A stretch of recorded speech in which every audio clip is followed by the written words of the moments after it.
Welcome back, everybody, to another episode of In-Laws and Out of Bounds. I am your host, Hagen. Sitting across from me here is Emilio, and we are excited to be back. We've been gone for too long, man. We did not do our normal second episode of last week, so we apologize, but we are back here, and we are ready to get into it. We're going to be got a jam-packed episode. We're going to be talking about all the latest news, really a few NFL pieces, got some Olympic updates. We will talk definitely about some Texas Rangers spring ball. We've got that. And then in memory of Jonathan Moxon, we're going to list our top 10 sports movies of all time. So we're excited about that. Jonathan Moxon passed away this past week. RIP to a real one right there. So we'll get into that, and then we're going to touch on everything else in between. Am I missing anything there, Emilio? Nope, we've been gone. We're back. I'm ready to rock and roll. Let's do it. Let's get right into it. Episode 34.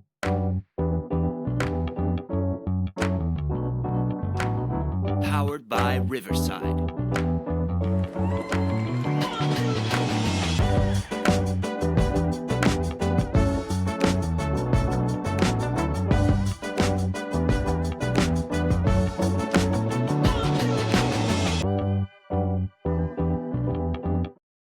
All right, guys, before we get into it, we want to give a shout out to our official sponsors, Brewster Bird Hunts. They are the number one source for dove and upland birds in all of Texas. It doesn't matter if you're 100, 100 hunters. Make sure that you go check them out. Give them a follow on Facebook, Instagram. They post all their updates. They'll show their dogs, everything that they got going on. So make sure you go give them some love. Tell them that the podcast sent you. We greatly appreciate it.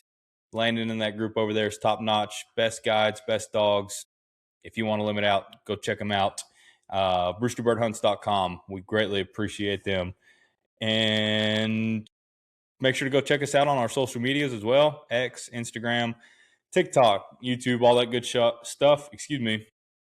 We greatly appreciate it. We really do appreciate all the support. Doesn't matter if you listen to a minute of this episode, the whole thing, the reels on social media, all that stuff. We do appreciate all the support that we've gotten here so far. So thanks. Yeah.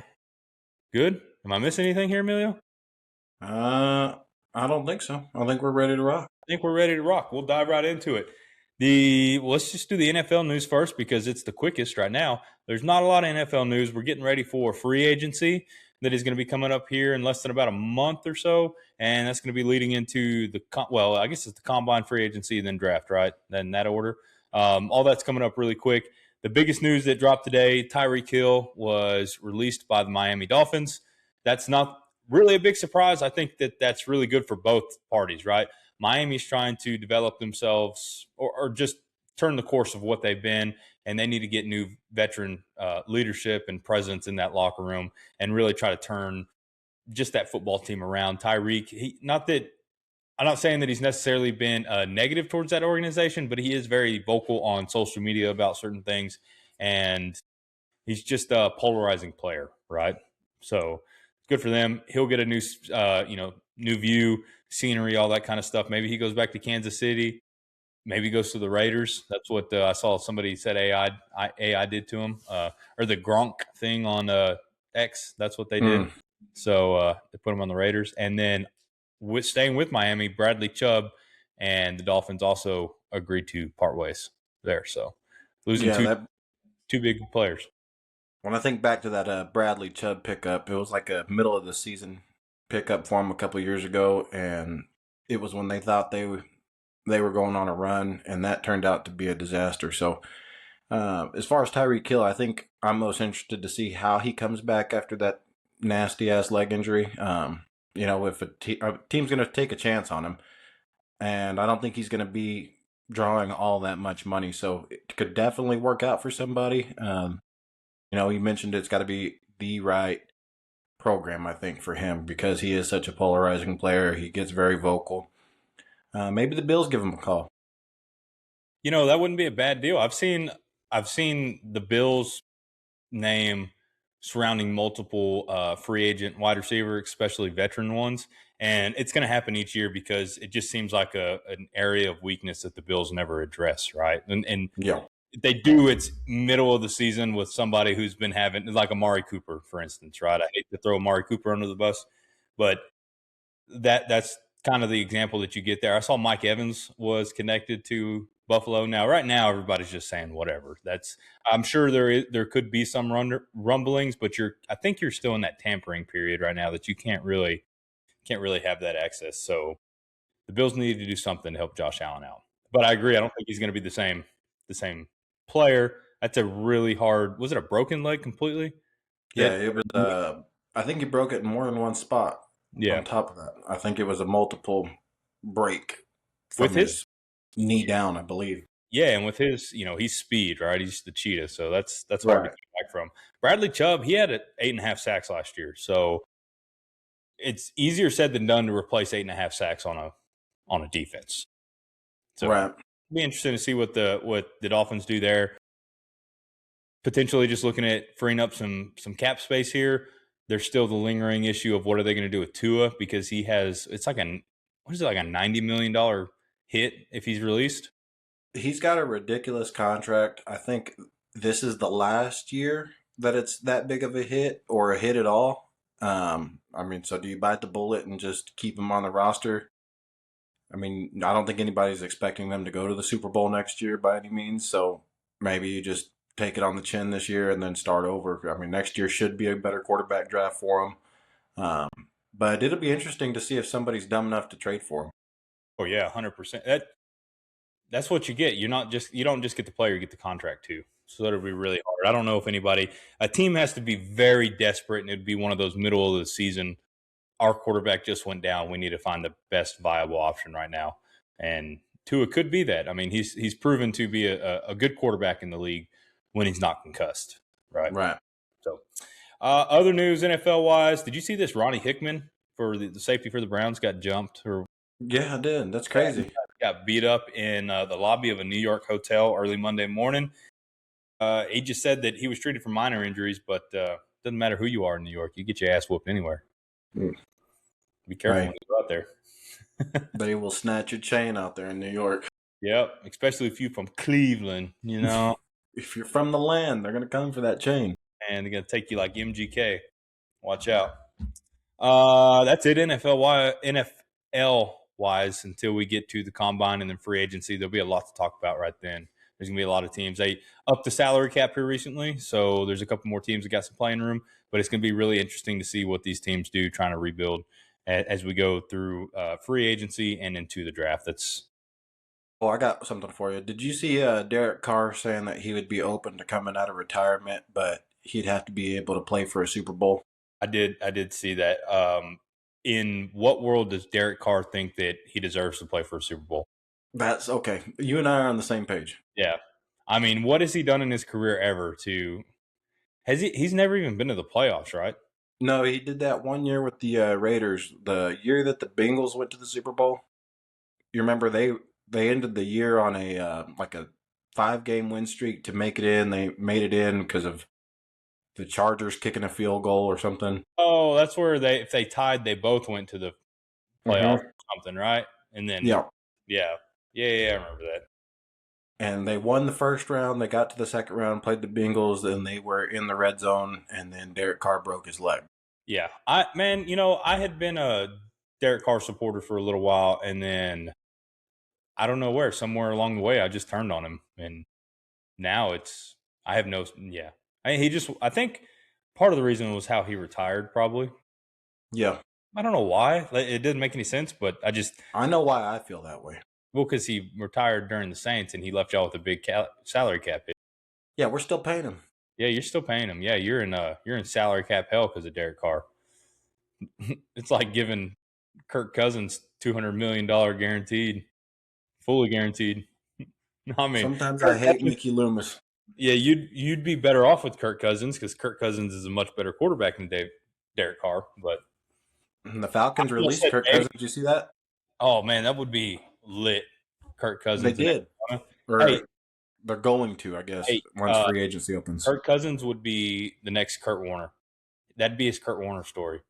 he'd come out there and take them to the Super Bowl, maybe win this He's time. going back to Minnesota. Man, No doubt. I was rooting for the Cardinals back then. Kurt Warner. I used to love Kurt Warner for whatever weird reason. I had a St. Louis Rams jersey of Kurt Warner. My God. Running around Sabinow in a Kurt Warner jersey. It was the most random thing ever. I had a Brett Favre jersey. I actually just saw it earlier today. I'm going to burn that son of a bitch if I ever see it. Hey, that was a good man. For the better Commonwealth of Mississippi. Don't believe the lies. Don't believe the lies. Olympic news, you've got the United States has 19 medals as of today, which is day 10, and they sit third in the ranking behind Norway, who has 28, and Italy that has 23. Norway's kicking butt. They've got 12 gold medals. The United States only has 6. Italy has 8. Dang. Japan's right on our heels with 18 total medals, and then Germany's at 17. The big hitters that you have here, you have Ilana Myers-Taylor, who won the gold in women's monobob today. She became the most decorated U.S. female in Winter Olympian history. So she tied with Bonnie Blair for 6 medals. You had Jordan Stoltz, I think I'm saying that wrong, the speed skater, secured 2 gold medals in the 100-meter and 500-meter events, and he set Olympic records in both of them. I watched that 500-meter one. If you hadn't watched speed skating, I recommend checking it out before it's over. That was pretty impressive. How fast he was going, and they were going around that. It sucked because there was one guy in the heat before him. He set an Olympic record, and it was like, that's the fastest, obviously, Olympic record. And then the guy that he raced in his race, because they all just they'll race against somebody, but your time only matters, once. It doesn't matter how it is. But he had to break an Olympic record. The guy that Jordan Slotz faced, he broke an Olympic record, but Jordan Slotz broke an Olympic record before him. So the guy ended up getting second, and the guy got third. They both broke the Olympic record, the previous one, but they still didn't get first place in the gold. So pretty impressive. They also did another speed racing one where I think it was called the mass start. There was like 12 of them, and they were just going around in a circle. And then they started going faster and faster. Next thing you know, they just started taking people out, and it was like a pinball machine. It was fantastic. That was a lot of fun to sit there and watch and drink beer, actually. So along with the mogul, the downhill dual mogul stuff, if you haven't watched some of this stuff, it's really entertaining. So Breezy Johnson, she's the alpine skier. She won the women's downhill and secured the first gold for Team USA. And then you have figure skating that has won some gold. Elizabeth Limley, the freestyle skiing, she won a gold in women's moguls during her Olympic. And then women who have been kicking some ass has been the ice hockey team for the United States. They are undefeated. The last I saw, I think they'd been outscoring opponents like 20-1. They may be a little old stat, so it may have been updated. I know that they advanced to the gold medal game with a 5-0 semifinal shutout over Sweden, and they're going to take on Canada Thursday for the gold. So those women, shout out to y'all. They've been kicking some rear, so that's great. The men have also been doing really well. They've been kicking some butt. They beat, was it Denmark? It was Denmark. Yeah, it was 5-1 the other day. They don't know who they're playing yet, but looks like potentially a crash course between the United States men team and the Canada men team as well to get that gold. So we'll see there. And then the U.S. men's curling team also won its third straight victory, 10-8 victory over Norway there. So curling, I didn't realize it was so heated. I don't know if you saw that Canadian and Norway guy. He how they stretch out and they push it. I'm not gonna lie to you. I don't even know what curling is. You don't know what I thought we were out there on ice with dumbbells. Yeah, they're on the ice, and it's that one that's got the stone, and they have, and then the other guys have the brushes or whatever, and they brush it's like it. That game the old people play. Yeah, it's like shuffleboard, but on like big on ice. So you've probably seen it now that you're thinking of. They have like a handle on it, and the guy or gal that shoots it or whatever, they're like really stretched out and leaned over and in an awkward position. You know what I'm Mhm. talking about? Well, you can go look at it, and this Canadian dude, he's going, and as he lets go of it, he gives it like a little finger. He like fingers the thing and pushes it. And man, old boy from Norway was not having it. I think it was Norway. I may be wrong.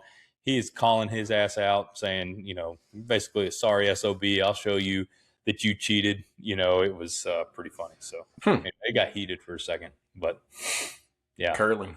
some wild things going on over there in the Olympics. So, anyways, that's all I I got there. don't remember which event it was or anything that was.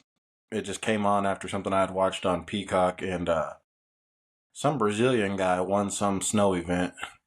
Oh, that was that skiing. I don't know what that's called, but he was going on skis and he was going around the barriers, and he was smacking the shit out of those poles. Yeah, Yep. yeah. Uh-huh. They asked him. They said, "What does this moment mean to you?" I just cry. Me Yeah. and my dad, we cry. No, no, Okay. I don't know how that doesn't hurt those guys and gals that do that, because they're going around and they're smacking the crap out of those things, man. That's like very similar to the one that Lindsey Vaughn crashed into and had to get helicoptered out of there too. So they're just taking it on the chin. That's wild. There's some weird stuff that are Olympic sports, but anyways, so good job to the USA team there. They're out there and they're representing. So that's always great. I think that's about it. We didn't watch the NBA All-Star game, so it doesn't really matter. I had to listen to a bunch of that of how you fix the NBA All-Star game.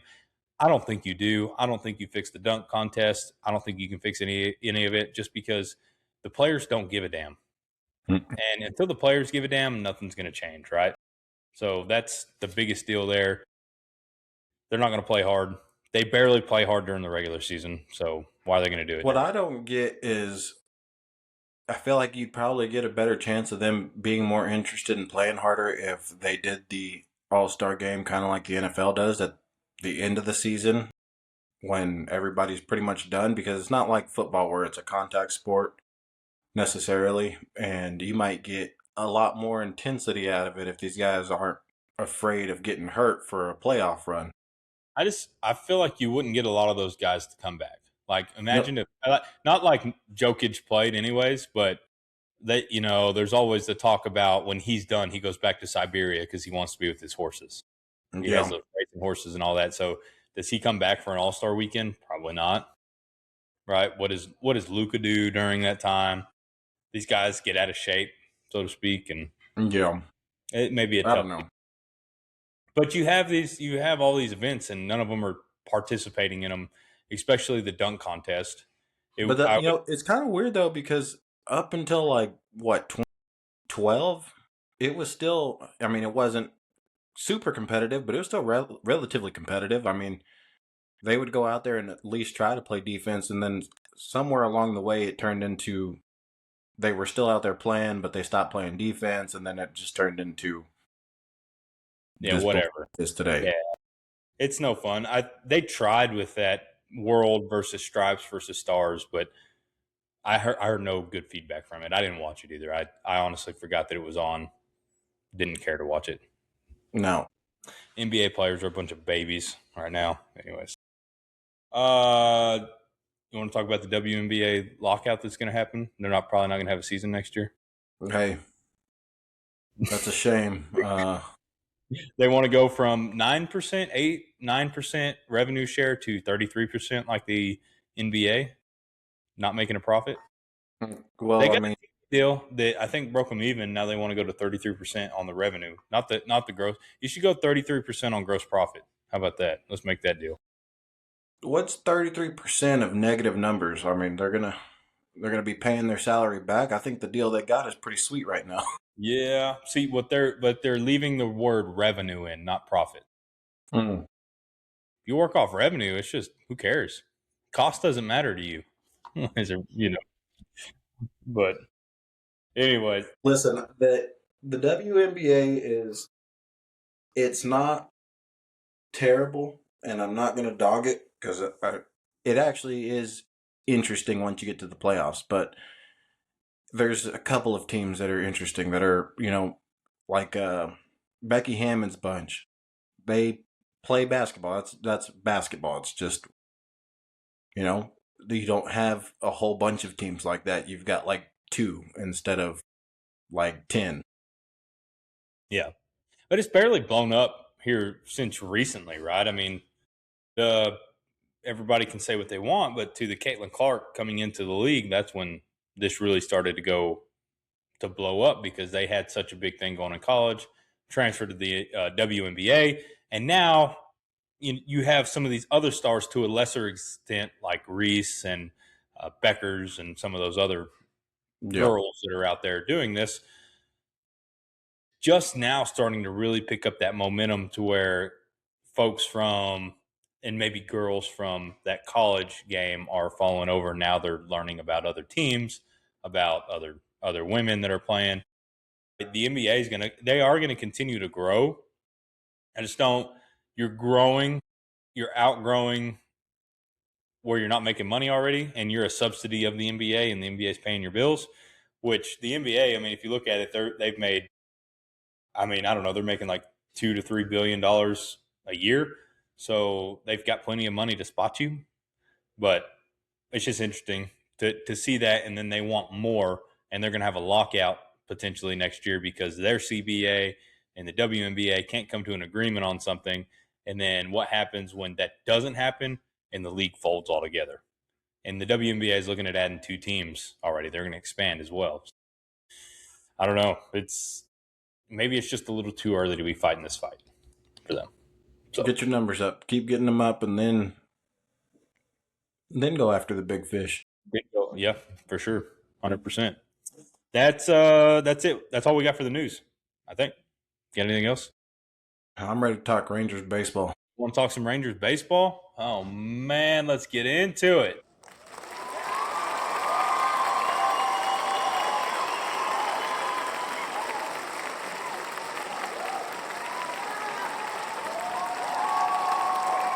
Long ass clap. I didn't realize that was that long. Sorry, guys. That thing would have gone on for another 30 minutes.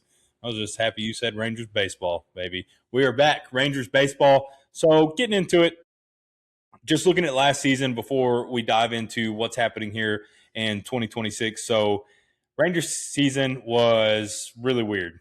They featured a historic record breaking defense. They had they had a top 5 pitching staff last year, and then they still really struggled on the offensive side of the ball.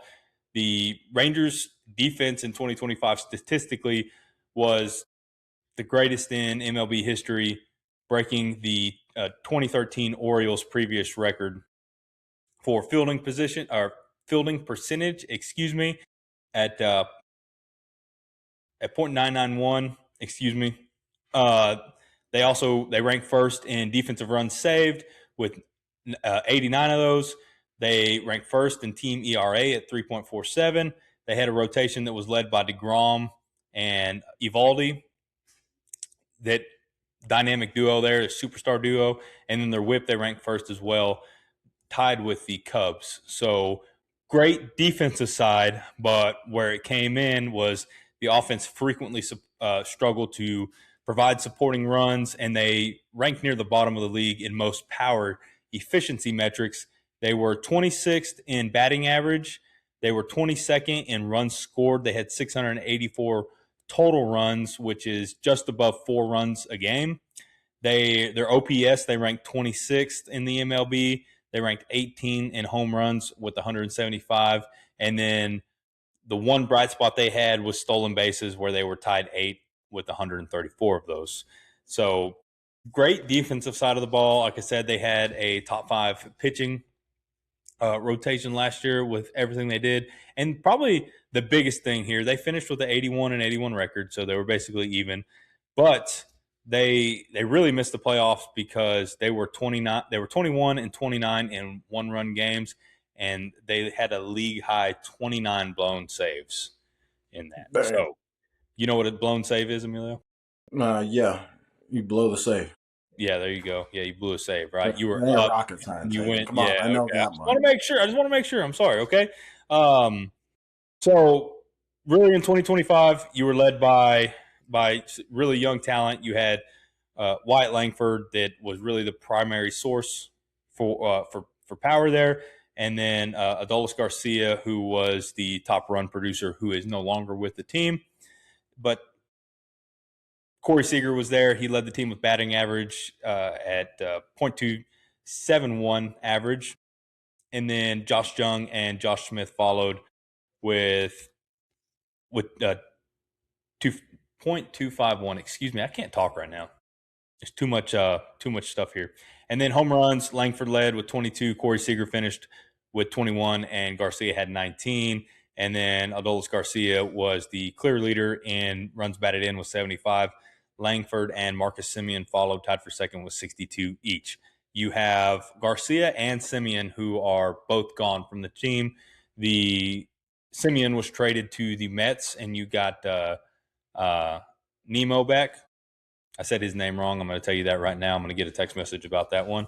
But you got him back, who is going to be leading off for the Rangers. It's going to be a new position for him. But yeah, coming into 2026 spring training, you've got it going on in Surprise, Arizona.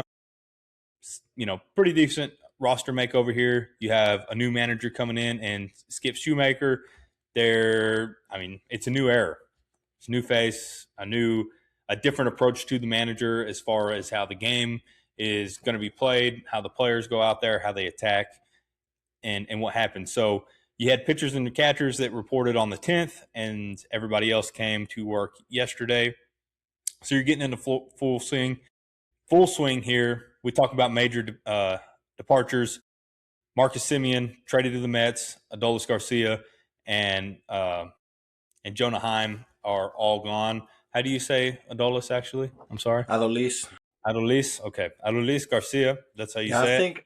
I think after that, really, he was a power hitter that they really relied on. That's a decent hole to fill on an offense that was already struggling. And then 100%. Yeah. You know what Seager you're going to bring, and then you mentioned it, Wyatt Langford, by far their most productive player last year. Is he going to bring that same consistency back? But I think you got to start wondering where the extra help is going to come from, because you got a stellar defense. We got to pick it up a little bit on offense. Yeah, no, 100%. Losing 75 RBIs from a team that struggled last year is not always the easiest thing to replace. Right, that's a tough deal. We talked about it earlier with think about it with sacks in football. It's your defensive and offensive stat, but it's the same kind of thing if you're looking at it. So, So looking there, you had some good additions. You talk about Brandon Nimmo that was acquired with the Semien trade from the Mets. He comes over. You had Mackenzie Gore, who's going to be in that starting pitching rotation. And then Danny Jensen, who's going to be splitting some time at catcher there for us going into 2025. Most of the roster is set, even though you have this kind of a transition happening within the roster. But really right now, you're going to be set. You're going to have that starting rotation for that fifth spot coming in here. You've got DeGrom, Evaldi, you've got Leiter and Gore. And then the fifth spot, really a four-way competition between Rocker, Latz, Gomber, and then Quantrell is going to be your four there. Seems like it's kind of a two-man race between Kamar Rocker and Jacob Latz. Shoemaker did come out the other day and said that Rocker is a starter in this league. He's got what it takes. He has the power. He has the intangibles that are going to take to be a starter in this. I think that's really good if you look at it either way, that you look at these two guys, you can say, okay, hey, either one of them can come in and do it. Latz, I think if you look at it from an analytic standpoint and just as an analyst, he's probably the favorite just due to his reliability. 2025, he posted a 2.84 ERA over 85 innings, which included 8 starts. He had a ton of multi-inning relief appearances, and if he doesn't make it, really good fallback option for the bullpen to having that rotation that can come in, really relieve these guys, because there are days where guys just don't have it and they have to get pulled, and you need somebody to go a bulk of that stretch in those middle innings to get you through a ball game. So it's a really good option. And then Rocker, he's a really good upside who the Rangers are hoping to have that breakout year, just like Leiter had last year. But he did struggle. He had over a 5 ERA. He had command issues, but he's come in his words. He came in here. He fixed his mechanics. He's got a chip on his shoulder, and he really has that desire to own the spot, get in that starting rotation, and make a name for himself. Him and Leiter both played at Vanderbilt, so maybe there's some connection. That connection there can help Rocker really get that stuff going.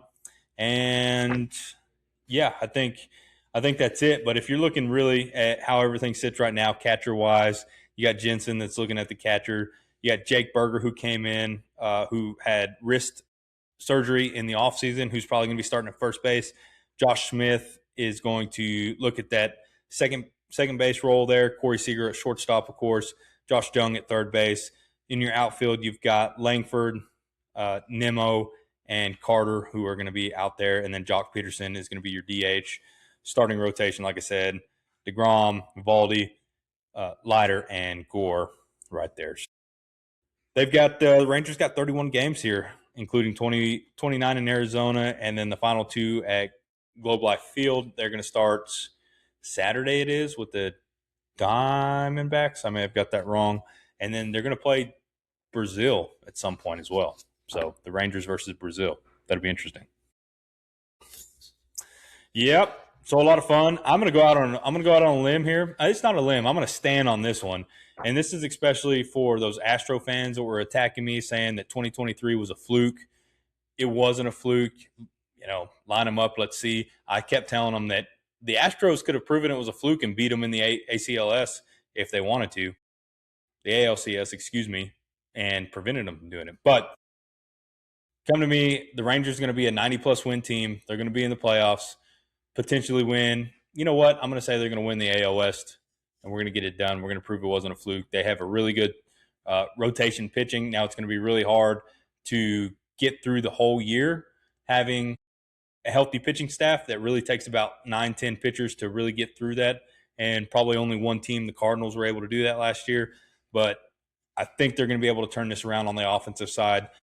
I don't see them having 2 really low years back-to-back like that, turn around 90-plus wins, especially if you look at how many times in a sport do you see those one-score possessions go one way or the other, and the next year the same thing happens. So yeah. If you take half of those 29 losses and turn them into wins, we're in the playoffs, and here we go. So let's rock and roll. I mean, with the new coach, they obviously can't go out there and pitch and catch and swing the bat, but sometimes just having a new breath of fresh air in the building, different decision-making, different thought process, especially in those one-point games, it can be all the difference. It can be a different environment for them. It's easy, and this is not just for baseball, but all sports, to start getting that bug in your ear that, oh shit, we're in this spot again, we're going to lose. And it's hard to get out of once you get in it, and then it just seems like you keep on losing. So a breath of fresh air might do them some good. Yep. When you're winning, it's there. And when you're losing, it's there. Except for how the outside world treats you. Exactly. If you look at the AL West, it is a tough division with the Mariners coming back. They've got a young core. The Astros are bringing some people back. They've got a veteran presence. They're going to be really 2 tough teams to beat. And then the Angels are in a rebuild. Angels seem like they're always in a rebuild, but they're trying to get it together. If you look at the AL odds, and this is off FanDuel, you have the Yankees that are favored at plus 460, followed by the Mariners at plus 500, then the Blue Jays plus 700, Red Sox 700, Orioles, Tigers, Astros, and then the Rangers at plus 1100. On the NL side of things, you have the Dodgers plus 115 to repeat. The Dodgers are going to be really good. They added talent. They have gone out and spent money. They spend a lot of money. They're not scared to do it. They're not scared to do it. You are followed by the Mets there at plus 650. It's the Mets owner, Steve Cohen, excuse me if I'm saying his name wrong, came out and said they have the ability to spend money. So do I, by the way. So he is not going to back down. Let's see you put your money where your mouth is there. Was that the guy Was he on the Epstein list? Probably so. I think so. Yeah. Is he a part owner of the Giants? Ooh, I have no idea. I feel like a Mets owner would be a Jets owner. You know, Mm, you got to be the second best team in New York of your own city. right. Can't even be number one. The Mets are there at number 2 plus 650. The Phillies are plus 800, followed by the Cubs, Braves, Padres, Brewers, Reds, Giants, so on and so forth. Yeah, baseball's here. We're ready to roll. Rangers plus 90 wins. AL West champs. Calling it. I like it. Yep. And then you have the Yankees will be in. I hope the Yankees don't suck this year. The Yankees are going to be in, I think. Oh, the Tigers will probably come in. They've been pretty good. Yeah. Did Justin Verlander finally retire? No, Verlander's back in Detroit, I believe. I'm pretty sure I saw the other day he was in Detroit. So He's like a gazillion. don't catch me in line. Yeah, he hadn't been doing very well. Last year he was like 4-11 last year. He didn't have a terrible ERA, but it's just a tough year for him altogether. So Somebody needs to get Paul Skeens away from the Pittsburgh Pirates and just trade whatever you need to. The Pirates would be better off. You know, they have this shining star. If they're not going to spend money, go ahead and trade this guy and get a haul for him. And let's let everybody enjoy him. He's the only reason people show up to the games. I know. Well, he pitches once every other, once a week kind of deal. He pitches more than that, but that guy throws absolute gas every single time. He does. He's a great pitcher. They do. They need to let him come to the Rangers. So, hey, did you see Landon told you that the Rangers haven't worn red since 2023 because they did phase those out. So, well, tell Landon I know what I'm talking about. I got close connections to the clubhouse, and I heard they might be pulling them back out. Those are fighting words. Come on, Landon. Those are fighting words right there. Those are fighting words. I was looking MLB Major League MVP odds too, and to nobody's surprise here, Aaron Judge. Yep, Aaron Judge was your American League MVP favorite at plus 185. You had Bobby Witt Jr. at plus 450, and Cal Riley at plus 700. Gunnar Henderson plus 1400. On your NL side, you had Shohei Ohtani at minus 135. Then you had Juan Soto at plus 650. Ronald Acuna Jr. at plus 1100. Tatis, I can never say it. Tatis, there you go, plus 1,500. Francisco Lindor, plus 1,800. And then Corbin Carroll at plus 2,500. Cy Young favorites for the AL is going to be Garrett Crockett at plus 300. And then Tariq. There's too many fucked up names. Excuse my language, but I can't say all these names. That's too much. Paul Steins is your NL Cy Young favorite at plus 250. Yamamoto is going to be plus 550 on that. Christopher Sanchez plus 700. Look, old Blake Snell's in there plus 1,500, and Chris Sale is too plus 1,000. So good for them. Yeah, I would put some money on Paul Skeens and do a little parlay there. Paul Skeens.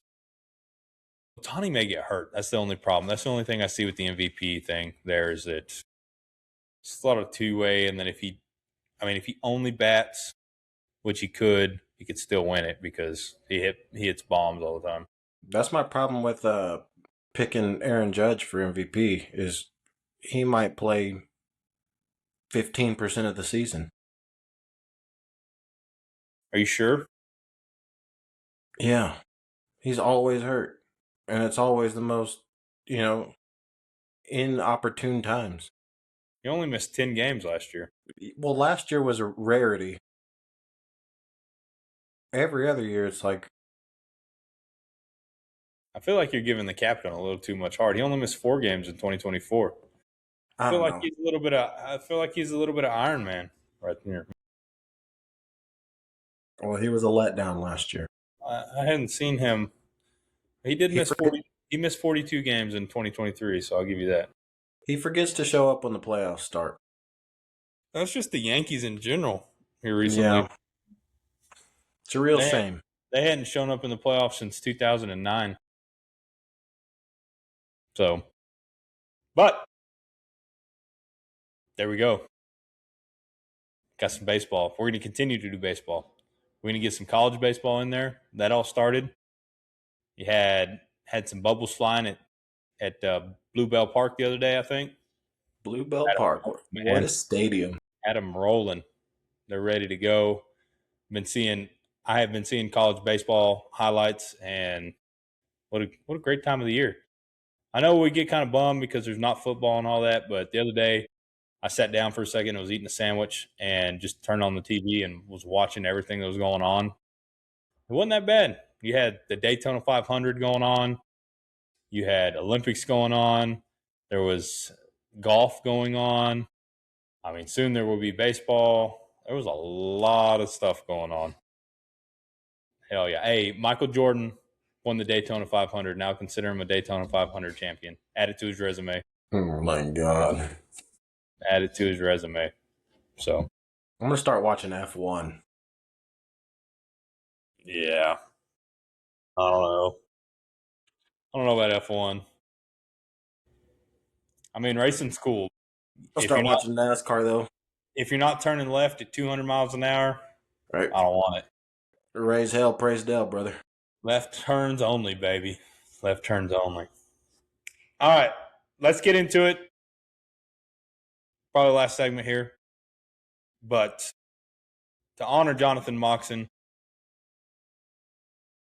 Mr. Van Beek, we want to do our top 10 sports movies of all time. And both of us have seen a lot of sports movies, and we both enjoy a good movie. So this was pretty hard, and we went over this. We had a little bit of confusion about how we came down to this list, but I think we evened it out. We've got here. We may talk about as well our top 5 quarterbacks of this, but we wanted to do this just because one, I mean, there wasn't a lot of news going on. We could have talked about some other, things longer, but we didn't want to. And we want to talk about sport movies because, damn it, Jonathan Moxon's not here anymore. And, that's part of our childhood. And he's up there with, I can't even remember the other one's name now. I know it's Paul Walker, but anyways. How do you want to do this? We didn't even talk about it. You know what? This is what I want to do. I want you to give me your 10. Just give me 10-1, and then I'll give 10-1, and then we'll talk about it. That's what we're going to do. Wait, first, I thought about this for a while. What's your favorite quote from Varsity Blues? Oh, God. Because I got stuck between 2, but I wanted to see what yours was. I think, I don't know if I can say one of them because it's pretty funny. Your daddy was no telling pussy, but at least he listened. Yeah, exactly. That one. That one, and then probably when he grabs him after he does what's that called? It's the oop-de-oop. Hoop-de-oop. Hoop-de fucking come here, stick to the basics, and starts hitting them on him. And you are the dumbest smart kid I know. That one's pretty funny. And then with Tweeter in the truck at the very beginning. Mm-hmm. So there's a lot of good ones. 10. Fucking 10. I mean, one of my it's a very, very underrated part, but they just won the game and Tweeter's flexing Coach Kilmer. I'm not interested in your fucking muscles. In your fucking muscles. Yeah. That stuff's man. Or when they walk out of the strip club and they're like, "We got a game tonight?" He's like, they're sitting there talking. All I can see is Miss Jackson's ass bouncing in my face. Damn teacher. It's ridiculous. It's a great movie. It is a great movie. So, yeah. So RIP Mox. That's what got us talking about this. And yeah, so just go for it. I've got some honorable mentions that we're going to that I'm going to name at some point. We can do it afterwards, but we'd greatly love to know. Maybe we'll put out a poll on this. We'd love to know what y'all's top 10 is. At least your number one, top 5, top 3, whatever it is. We'd love to know what you liked about our list and what your list is too. But go ahead with 10 through 1. All right. For me, number 10, Any Given Sunday. Number 9, Invincible. Number 8, The Longest Yard with Adam Sandler. I also like the Burt Reynolds one, but the Adam Sandler one I've seen it more. Fair enough. Number 7, The Replacements. Number 6, Glory Road. Number 5, Varsity Blues. Number 4, you're not going to know this one maybe. Maybe, yeah, you will. Bleed for This. Okay. Number 3, Coach Carter. Okay. Number 2, Remember the Titans. And number 1, Friday Night Lights. Man. Okay. Very nice. Okay. Are much different on our 10 through 6, 10 through 4, just about. 10 through 1 for me, top 10 here. Coming in at number 10, The Sandlot. Number 9, Cinderella Man. Number 8, Major League. Number 7, Moneyball. Number 6, Varsity Blues. Number 5, White Men Can't Jump. Number 4, Rocky. Number 3, Coach Carter. Number 2, Remember the Titans. And number 1, Friday Night Lights. And if you want to know why both of ours is Friday Night Lights, if you didn't grow up in Texas, especially rural Texas, at that time period when that movie came out, and then it is everything that you talk about is that you look at the older, guys in high school playing football and you go to the games and you're already like, oh my, it's bigger, what everything is made out to be. You already think it's bigger than what it actually is. And then you throw this movie into the mix, and then others like Varsity Blues and stuff really thought that this was what it was going to be like when I got there. It was nothing like that. Just, but I mean, some parts of it were a lot like that. Some parts of it, but not.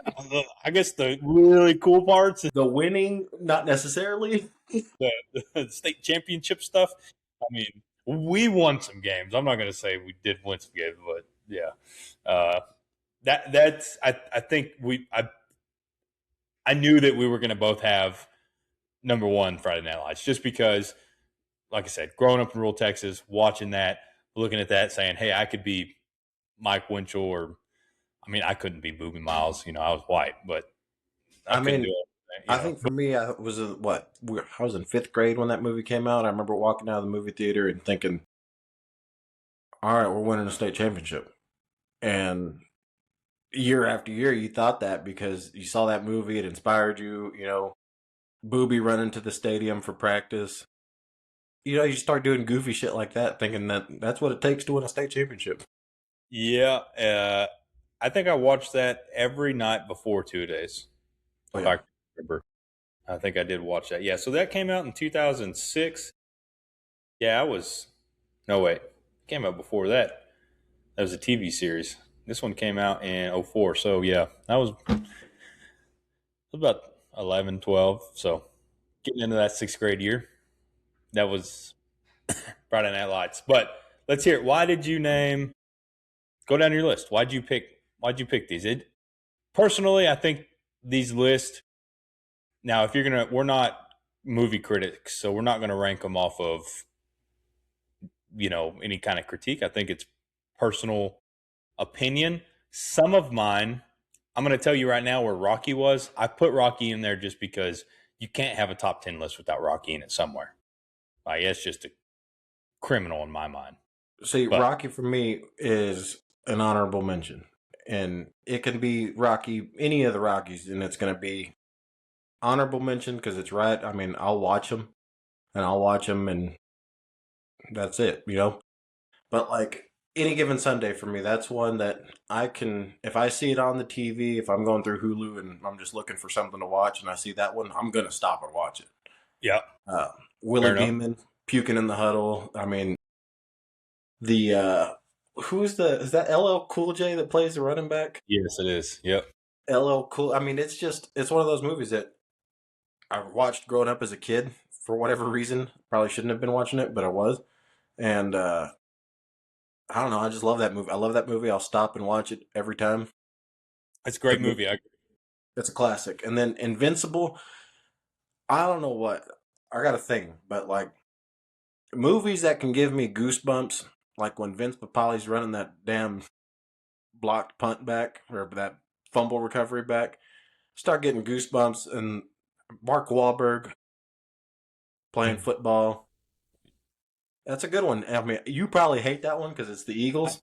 Hey, I like Mark Wahlberg a lot, and yes, it's about the Eagles, but there is a whole part in that movie where they go down to Texas Stadium and Captain America puts an ass whooping on that Yeah.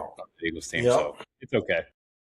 So I mean, that one's a good one. And then The Longest Yard, that one's just absolutely hilarious. Yeah. That's another one That one that is, if it's on, I'm going to watch it for sure. I agree. if it's on, I'm gonna watch it. If it's if it's on Netflix and it just happens to rotate as something you might be interested in, I'm interested every time. Yeah. No, I shouldn't have eaten that popcorn. And then The Replacements. I mean, honestly, I thought about moving that one up higher, but Shane Falco, The Quicksand, Yeah. that one kind of reminds me of where the actual NFL is every now and then when these guys are crying about how much money they make. And then you got, I just think like, pay me a fraction of that. I'll go out there and just put my old ass heart out on the field and die trying. Yep. And then, it's what do they need, Coach? And he says, a lot of this, just like that. One of my favorite players is the fucking kicker in that movie. I love that little guy, Nigel. Yeah. Glory Road. Mm-hmm. Do I even have to explain? That one is just Booby Miles playing point guard. I mean, I kind of find that movie a little offensive. Do you? I'm just kidding. Come on. The UTEP Miners, that one's close to home. I mean, not that close to home. That is pretty much California, but yeah. I think that's far away. Burrito, Nacho. How about Hot Doggo? That's a classic. It's a good movie. Yeah. Varsity Blues for pretty much the same reason as Friday Night Lights. I mean, it's one that you relate to as a lot, based in Texas, what I assume to be West Texas. I saw a clip of some guys on a podcast, and they were dogging this earlier. They were talking about just some of the football, scenes in it. They were talking about how when Billy Bob, when he faints and he falls on the ground, that's a false start. So the play truly never should have happened, and Lance should have never gotten hurt because he would have false started and the play would have been whistled dead. Now it's a movie, right? So they're critiquing that. Then they critique. I think there was one other part I can't remember, but I know it's the one when they run when Moxon when he downs the ball, but he turns and throws it out of bounds, straight to the sideline and hits the mascot. They're saying that should have been intentional grounding, right? Saying that's intentional grounding. And then they're talking about the hook and ladder with Tweeter, where Tweeter gets the ball and then he throws it like 50 feet in the air. Billy Bob catches it, nobody touches it, and then he goes, "Oh, what do I do?" And he runs to the end zone and scores a touchdown. I'm like, that's just great cinema, guys. Like the action. It sees him catching it, and it's got the slow music. He gets it. There goes my hero. And then the camera angle turns, and it's Billy Bob's fat ass running to the end zone. Oh boy, dives. He stiffs arms somebody from off of him, and then you see somebody jump on his back, somebody else jump on his back, and he walks his happy ass right into that end zone, scores. I mean, man. There wasn't a good movie in that time period that didn't have that "Where's My Hero" song. Gosh, man. Hey, Jonathan Moxon's only one man. John Hawks is only one man. That's something else that I always actually I always quote that. I just want to thank God, and yeah. And then, so have you seen Bleed for this? No, I don't even know what that is. It's a is that one with Miles Teller? Yeah. Okay, yeah, I've never seen it. I've heard it's good, but I hadn't seen it. No, I like that one a lot. Vinny Pazienza is the guy that it was based on. It's based on a true story. He was essentially what the idea of Rocky was based about. He underrated fighter, becomes a champion, gets into a horrible car crash, breaks his neck. They tell him he's never going to box again. The whole movie's about his comeback story, and then he boxes again. So that's a great movie. If you've never seen it, tune into it. It's a good one. Coach Carter. I mean, teachers aren't supposed to touch students. I'm not your teacher. I'm your new basketball coach. Yep. What do we say? One of my favorite synopsis of that movie is when they put on there, all Coach Carter wanted to do was for them to average a 65 or something like that and go buy a $1 tie, and he had the hood going crazy. Had parent teacher meetings over it and everything. They were so pissed off. That's just hilarious when I see that on Facebook or whatever. I think it's so true. Yeah, it was like a 2.3 GPA. Yeah, something stupid like it's so low. And then you have the opposite of that movie of some scary movies. You have like the token black guy, but in this one you had the token white guy and Channing Tatum. Yeah.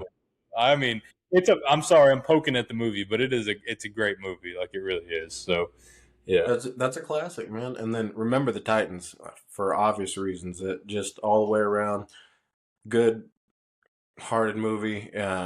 Anybody that says they don't cry whenever they're at the funeral and they start with a na na na na song is a liar. You're lying if you said you didn't drop a single tear. yeah. I mean, it's just a great movie. So lighthearted. It's got some tense moments. Really, I think it just looks back at a I don't know, one of those points in history where things were tough, and you had some people that just came together and looked past the silly differences that were back then, right? And move forward. So yeah. And then we talked about Friday Night Lights already, and I mean, you know what else? You know what the problem is? They're doing too much learning in the school. Yeah, isn't that football stadium part of that school? What's everybody complaining about? I think Coach Gary Gaines is a stupid. Whoa. Yep. All right, run me through yours. I mean, all right. So an interesting list there. Yeah. So honorable mention, and I'm really upset that I didn't put them on there, is The Replacements. I love that movie. It's one of those movies. If it is on, I'm gonna watch it because Shane Falco, all those guys. It's a lot of fun. Gene Hackman in that movie. It's fun.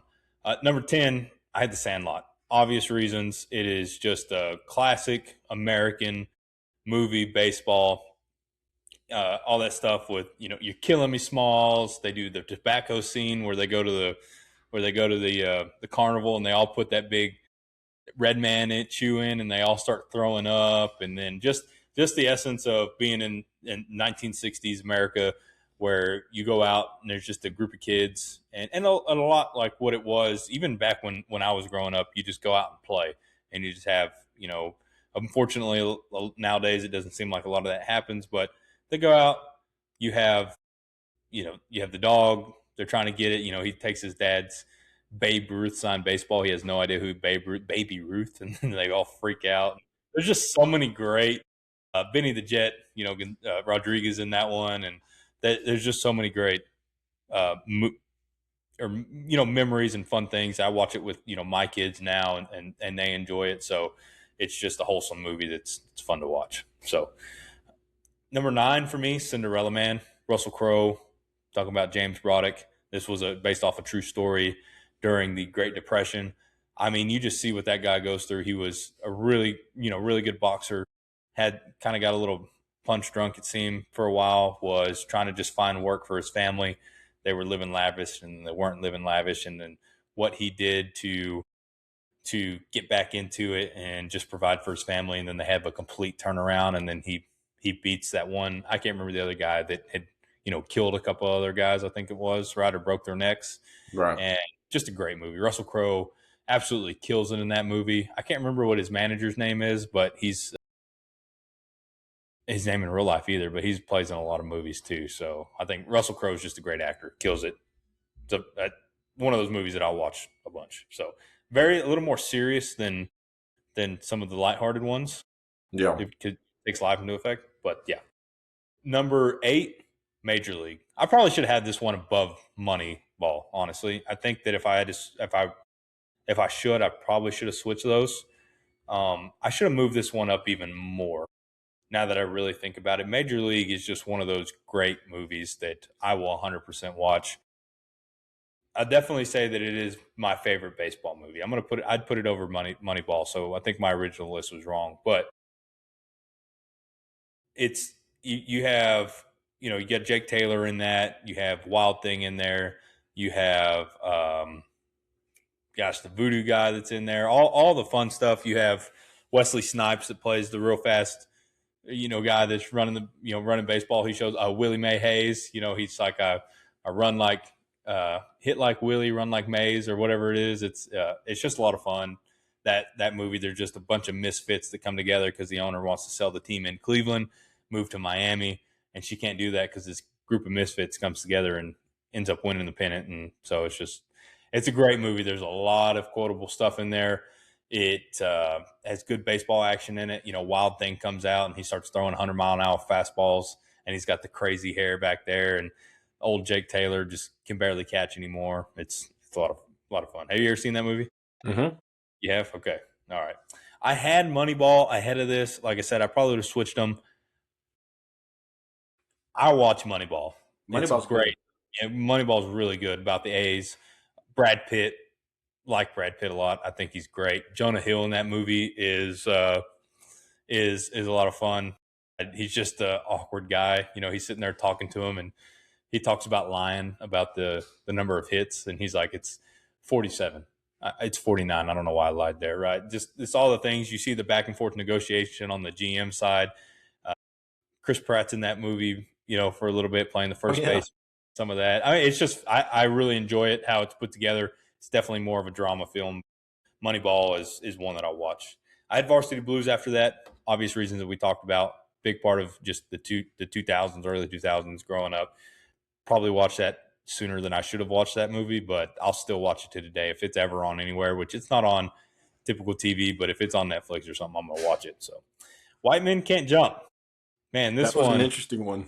Yeah, this one, I guess you could argue how much of a sports movie this one is. But if White Men Can't Jump is on, I'm watching it because I guess you could really make an argument how much of a sports movie this is, but it's about basketball. Woody Harrelson, I really like Woody Harrelson. Wesley Snipes in it. Just the idea of them working the streets and hustling it and doing all this, doing all that stuff. There's a lot of fun moments in it. I love when they go to that tournament and Woody Harrelson's just sitting there just trash talking those guys trying to get in their head and just all the stuff when they piss off that one guy and he thinks that he finds out that they hustle, and then he's like, he trades off his gun and he's like, I'm gonna go to my other car and get my gun. I'm gonna come back and I'm gonna shoot all you or whatever. I don't know. It's just a fun movie. So Rocky, I agree with you with Rocky. You can take 1, 2, 3, 4, whatever it is. The first Rocky's probably one of my least favorites in all honesty. So if I really picked a Rocky, it would be probably 2 or 3, somewhere in there. Even Rocky Balboa. Rocky Balboa is really good. I enjoy that one. The first Rocky is just, I'm not going to sit down and watch it. I'll watch it, but it's not the one I would put on. It's just older. It's a little slower the way that it happens. Now, when he goes and he faces Apollo Creed for the second time, and it's not because he wins or anything, it's just a little more upbeat. When he faces Drago, Mr. T, when he faces Mr. T, that whole training sequence, that monologue, that one's probably one of my favorite ones. Now the Drago one, when he's in Russia and that's my favorite one. That's one pretty hardcore. He's got the beard on and everything, and he's doing that one. And then with Drago in that movie, if he dies, he dies, right? He dies. It's any of those are great. And then Rocky Balboa's that one that it really brought it, modernized it. And then he has that speech about how how hard, it doesn't matter how hard life knocks you down, you got to get back up. It's how many hits you can take. Gave one of those really great speeches that you hear on, and then he goes out there and he fights Jordan Mixon or Mason Mixon, whatever his name is, and that's a good one. Now there was a fourth in there or a fifth that he What's did. The one where he did the bar Yeah, that one was like the I fifth hate one or that. something. That one really didn't like you. That one's just a weird Rocky movie.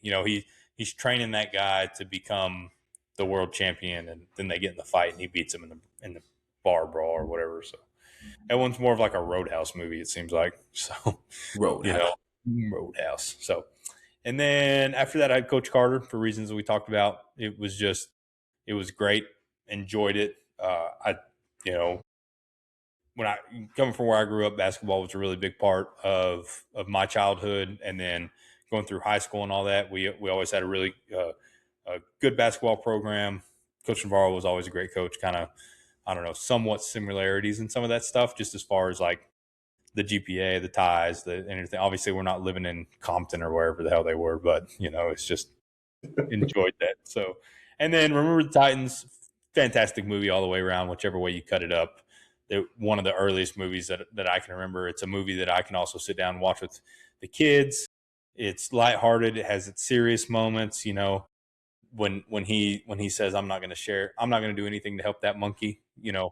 And then he turns around and gives him the banana afterwards.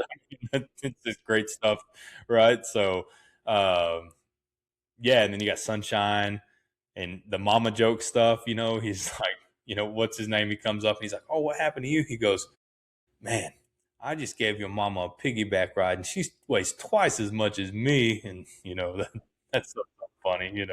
So, and then Friday Night Lights first. So, and there's so many that we're missing. I had Ford versus Ferrari on here at one point. I don't know if you've seen that one, Christian Bell and Matt Damon. I took it off pretty quick, but racing it's a sport, and that's a really great movie. It really is. Christian Bell in that movie does great. Rush, that other one is good. You can do Days of Thunder on here. I mean, Talladega Nights, Dodgeball. Those are some comedy. Semi-pro crossed my mind a couple times, Semi but Pro is funny. Just some of them are way too silly to be true. Sport movies. I almost put radio in my top 10. Radio's not bad. It's okay, but that is a debate. I think it's sport based, not necessarily sports movie, because radio never plays a sport. So Have some respect, man. I'm just saying he never plays a sport. I can tell you the one movie that wasn't anywhere close to my list was We Are Marshall, because that movie sucks ass. That movie does not suck. Dude, Quit that's a saying terrible. that. It's so fucking boring. I'm sorry, but excuse my language.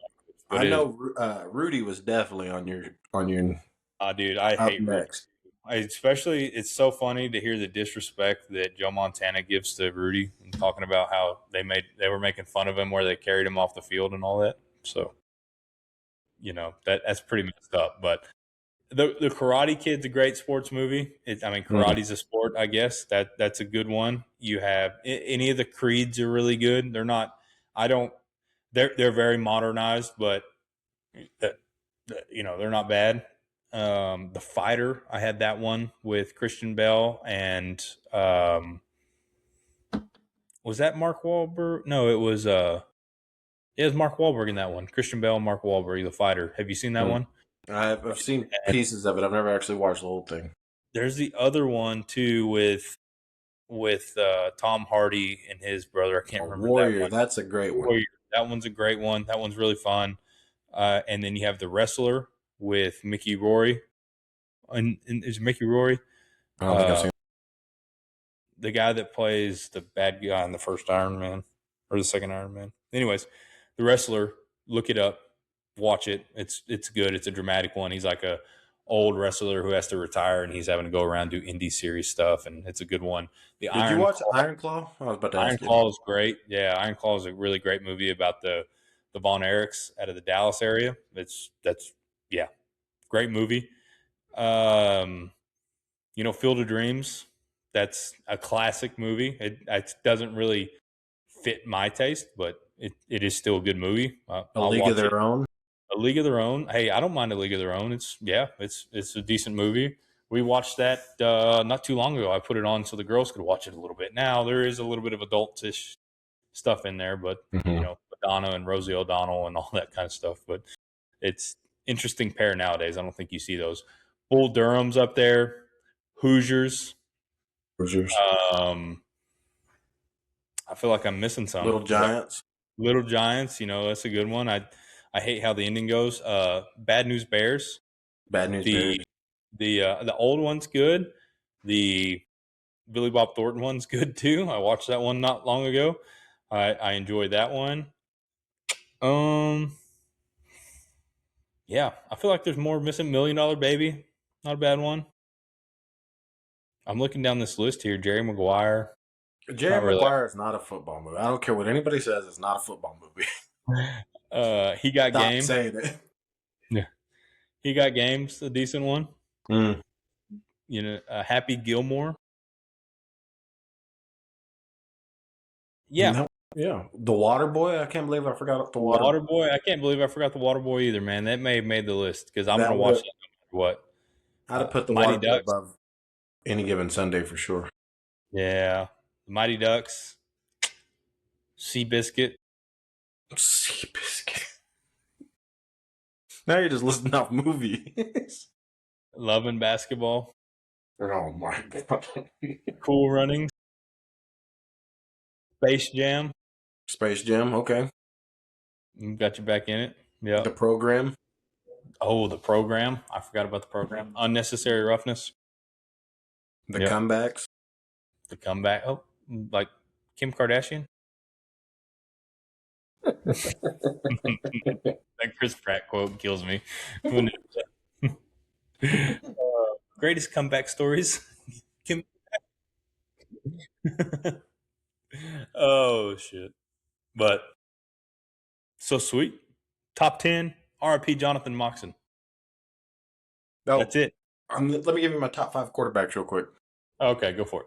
Coming in at number 5, Ronnie Bass. Number 4, Willie Beeman. Number 3, Paul Crewe. Okay. Number 2, John Mox. Okay. And number 1, Mike Winchell. Can't believe you left Shane Falco off there.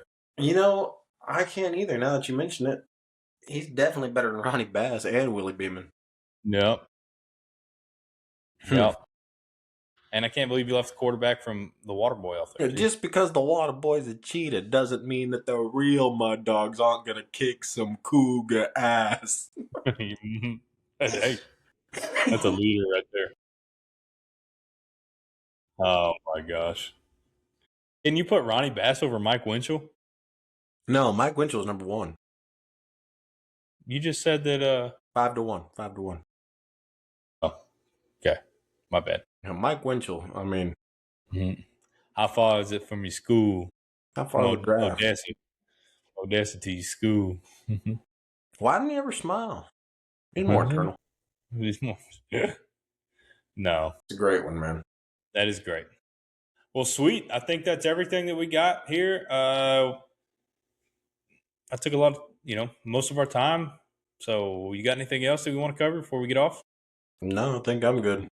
Perfect. Well, awesome, guys. So let us hear what your top 10 is, what your top 5 is, what you think. How bad was our list? Was our list good?